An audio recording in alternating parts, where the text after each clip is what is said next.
Halo pemirsa, apa kabar hari ini? Semoga Anda selalu sehat di masa pandemi dan selalu bersemangat untuk menjalani aktivitas. Bagi pemirsa yang harus tetap bekerja di luar rumah, jangan lupa untuk menggunakan masker. Hari ini program Berita News Point hadir menjumpai Anda bersama saya Khairunisa. Selama 30 menit ke depan, News Point akan menyajikan berita terbaru seputar Universitas Brawijaya dan Malang Raya. Jangan kemana-mana, keep on our channel News Point.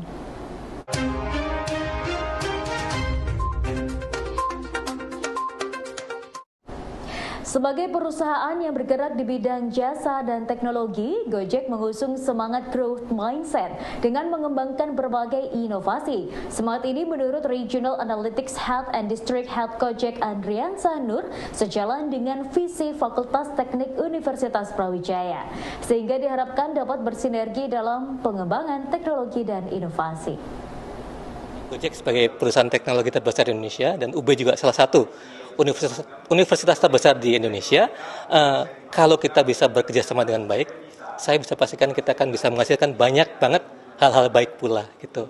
Dan salah satu yang ingin saya sampaikan adalah tentang Gojek, semangatnya adalah growth mindset kan, become a scientist. Kita selalu belajar, kita selalu improve, dan itu saya bisa pastikan sangat align dengan visi misi juga dengan Universitas Brawijaya. Jadi ya, this is a very good kickstart, and I will look forward the deliverable from this meeting sih nantinya ke depannya gitu. Dan harapannya dengan ini kita bisa bergerak lebih cepat, bergerak lebih lebar, dan kita juga jadi dengan program MBKM kita jadi bisa mempersiapkan talent ready untuk teknik industri, dari teknik fakultas teknik untuk industri di luar sana, seperti itu. Menempuh pendidikan S3 atau doktor bagi kepala daerah tidak hanya akan meningkatkan kemampuan politik, namun juga kemampuan teknokratik dalam mengelola pemerintahan daerah. Hal tersebut disampaikan Ketua PBNU Kiai Haji Yahya Khalil Sakuf saat memberikan selamat kepada Bupati Pasuruan Irsyad Yusuf di Gedung Widyaloka UB. Prestasi yang saya kira jarang dicapai oleh khususnya kader-kader lingkungan Nahdlatul Ulama, yaitu bahwa pada hari ini salah seorang kader politik Nahdlatul Ulama berhasil mencapai pengakuan prestasi akademik tertinggi.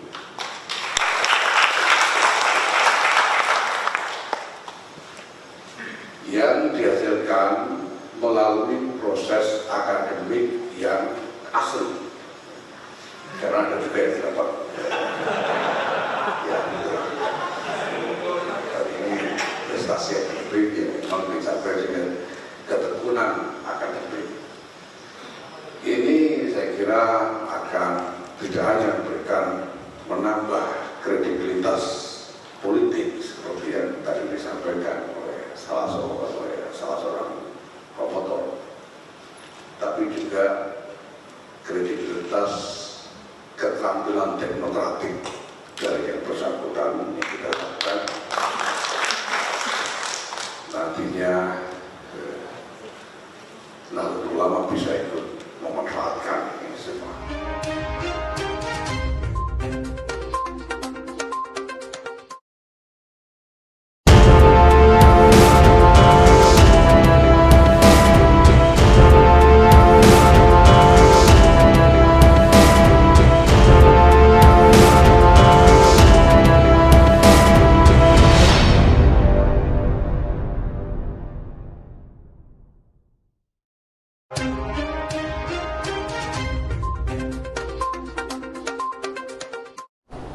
Fakultas Teknik Universitas Brawijaya bermitra dengan Gojek untuk program Merdeka Belajar Kampus Merdeka (MBKM). Program ini memberikan peluang mahasiswa untuk belajar dalam dunia industri, teknologi, dan menjadi talent ready untuk diserap di dunia kerja. Ya, yang paling konkret ke depan kita akan bekerjasama di MBKM kan.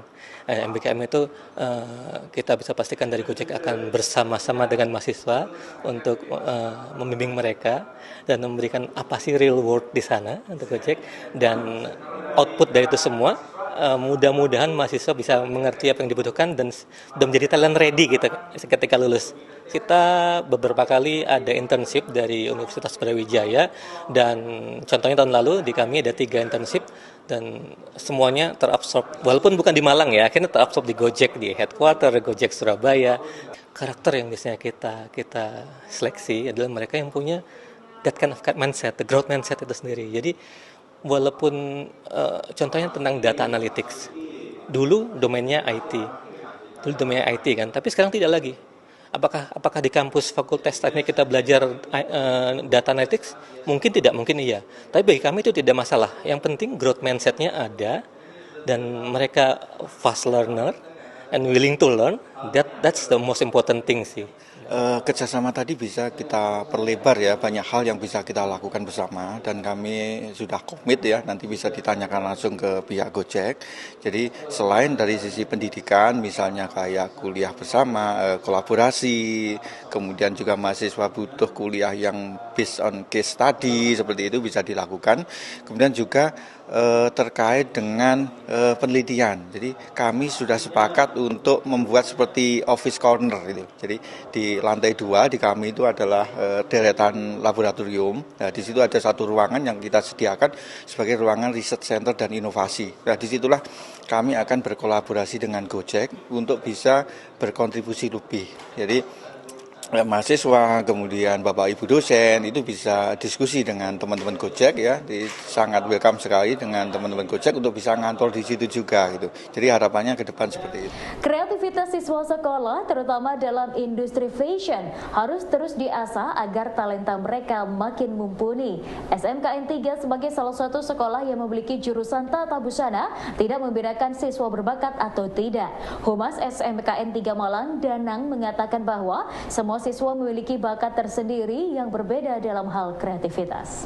Kegiatan ini di mana kami berpartisipasi adalah wujud komitmen kami dalam mendukung bakat dan minat siswa, sehingga kita tidak memilih siswa yang berbakat kemudian kita unggulkan, bahwa kalau dari pandangan kami semua siswa itu memiliki kesempatan yang sama, mereka bisa saling berkolaborasi bersama guru dengan rekannya untuk menghasilkan sebuah karya. Tidak hanya menghasilkan, tapi mereka bisa menampilkan dan mempresentasikan.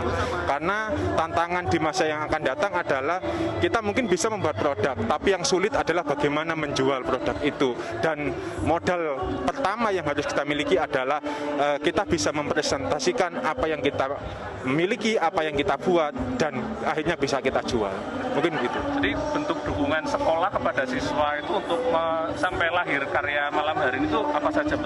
Bentuk dukungan yang pertama adalah kita melakukan sinkronisasi dengan dunia usaha, dunia industri.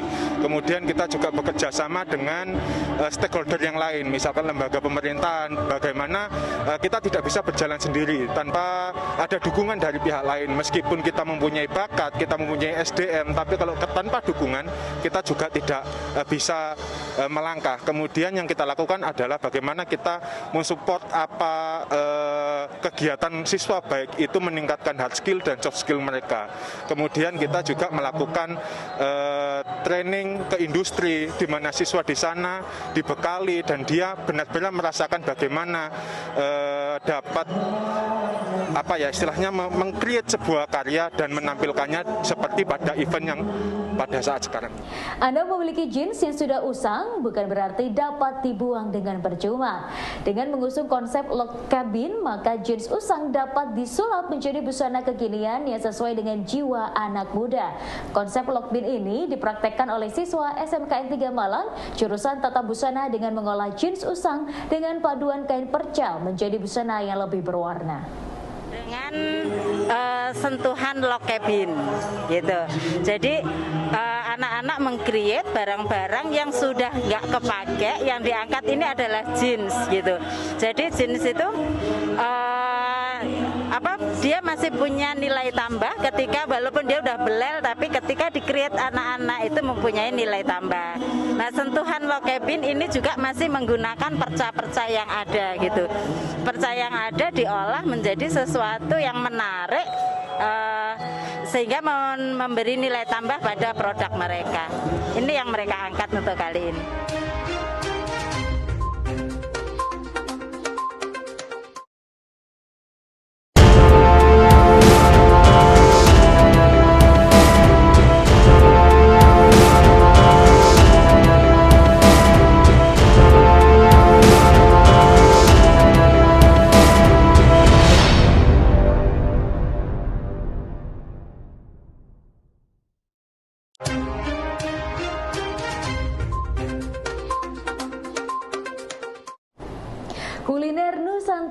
memiliki kekayaan variasi yang banyak dengan beragam pilihan.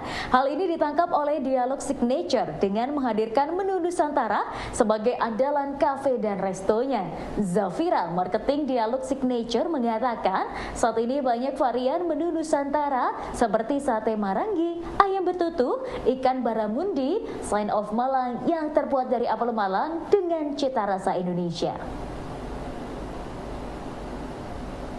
Kesehatan sebagai salah satu kebutuhan dasar manusia menjadikan layanan kesehatan menjadi salah satu bisnis yang menjanjikan di Indonesia. Hal ini tercermin dari makin banyaknya usaha konglomerasi di Indonesia yang masuk dalam industri kesehatan, seperti halnya rumah sakit. Konglomerasi ini masuk dengan dua cara, yaitu membuka bisnis kesehatan dari awal dengan menggandeng jejaring layanan kesehatan internasional ataupun melakukan akuisisi seperti akuisisi rumah sakit. Masih banyak para pemodal besar yang berminat untuk invest di rumah sakit, yaitu menunjukkan bahwa bisnis kesehatan ini masih cukup menjanjikan, ya. Seperti yang pernah saya tulis ya di kanal 24 yang terkait dengan HKMU itu, ya kan. Jadi selama pemodal besar masih ada di suatu saham, nah itu menunjukkan bahwa memang bisnis di saham itu masih menjanjikan. Tapi kalau sudah mulai ditinggalkan pemodal besar, ya berarti itu memang sudah tidak menjanjikan lagi bisnisnya. Jadi dengan masuknya beberapa konglomerat tadi itu menunjukkan bahwa memang bisnis kesehatan itu suatu bisnis yang ya akan terus aktif, ya, akan menjanjikan. Karena memang kesehatan kan merupakan kebutuhan pokok juga bagi masyarakat, jadi begitu. Banyaknya perusahaan yang bergerak di bidang kesehatan, mulai dari perusahaan farmasi, obat, jamu, rumah sakit, hingga produsen pendukung seperti produsen jarum suntik dan sarung tangan medis, menjadikan saham di sektor kesehatan cukup banyak dan dapat menjadi pilihan investasi. Kepala Laboratorium Investasi dan Pasar Modal FEBUB, Noval Adib, memberikan tips kepada investor pemula yang ingin masuk ke sektor ini untuk memilah dulu jenis perusahaan yang akan menjadi pilihan investasi. Untuk pilihan investasi ya bagus-bagus saja, karena sahamnya itu selalu aktif dari dulu, ya, tapi tetap harus selektif, ya kan, karena ada beberapa saham kesehatan atau obat-obatan tuh yang nggak aktif juga, seperti saham PIVA, ya, Bidang Farma, ya, atau sahamnya Papos, lah, namanya lupa saja. Itu kan saham yang nggak aktif, ya jangan dibeli. Kalau yang aktif itu ya KLBF, ya kan, KF atau INAF, itu bolehlah untuk pilihan investasi. Artinya kalau naruh uang di situ tuh ya insya Allah relatif stabil gitu, ya kan. Meskipun mungkin untuk kedepannya itu ya kenaikannya sudah tidak drastis waktu era pandemi kemarin. Atau kalau rumah sakit itu saham-sahamnya itu bagus, atau HIL atau HEAL gitu. Itu juga bagus tuh untuk pilihan investasi. Atau SIDO itu juga, SIDO itu jamu, ya. Ini saya melihat kinerjanya lumayan bagus di SIDO. Ya pemirsa, informasi tadi sekaligus menutup perjumpaan kita hari ini. Jangan lupa saksikan News Point setiap hari pukul 19.30 waktu Indonesia Barat hanya di UBTV, Televisi Pendidikan Universitas Brawijaya. Saya Khairunisa dan seluruh kru yang bertugas pamit undur diri. Tetap patuhi protokol kesehatan, wajib menggunakan masker. Terima kasih dan selamat beraktivitas.